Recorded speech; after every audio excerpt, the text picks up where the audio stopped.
नमस्कार। MHD 6 में आज हम विश्व की भाषाओं के विषय में चर्चा करेंगे। तो उसमें ऑस्ट्रिक अथवा आग्नेय परिवार की मुंडा भाषा एक बहुत उत्कृष्ट भाषा है। ये पूर्व पश्चिम में मेडागास्कर से लेकर प्रशांत महासागर के ईस्टर द्वीप तक और उत्तर दक्षिण में पंजाब से लेकर सुदूर न्यूजीलैंड तक फैला हुआ है। इस आग्नेय परिवार के दो बहुत बड़े बड़े भाग किए जा सकते हैं, आग्नेय देशी और आग्नेय द्वीपी, ऑस्ट्रोनेशियन। और आग्नेय देशी के तीन भागों में इस आग्नेय देशी को तीन भागों में विभाजित किया गया है, सुवर्णद्वीपी या मलायुद्वीपी, प्यूबाद्वीपी और सागरद्वीपी। आग्नेयद्वीपी भाग को मलय पॉलिनेशियन भाषा वर्ग भी कहा जाता है। इस भाषा की मलायुद्वीपी भाषाओं में केवल मलायु और सलोन भारत में विभक्त होती है। ब्रिटिश और बर्मा के दक्षिणी छोर पर मलय और मलगुई आर्कीपेलागो में सलोन बोली जाती है।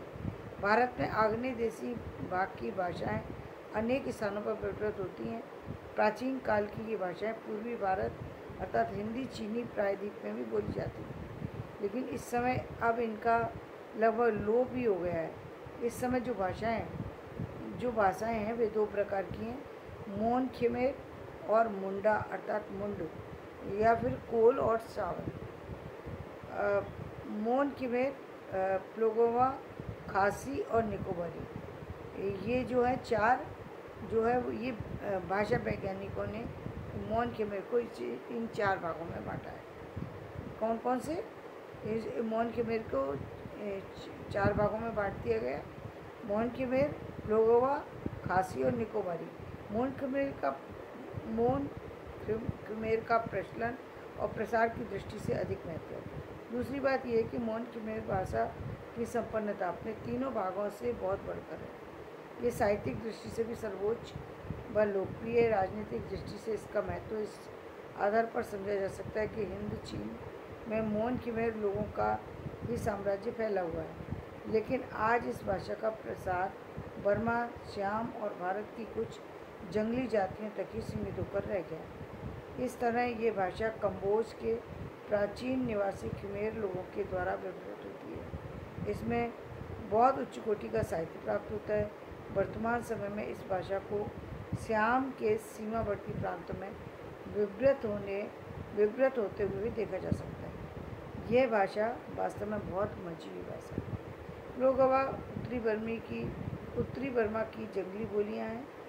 खासी बोली का क्षेत्रफल तिब्बत बर्मी भाषाओं से घिरा हुआ एक विस्तृत क्षेत्र है। ये भी ध्यातव्य है कि काफ़ी समय तक इस बोली का मोन खमेर आदि ऑस्ट्रिक और आग्नेय भाषाओं से कोई सीधा संबंध नहीं था। निकोबारी बोली निकोबार द्वीप में बोली जाती है। इस बोली की यह सबसे बड़ी विशेषता है कि यह मोन और मुंडा बोलियों के जोड़ने वाली एक महत्वपूर्ण बोली है।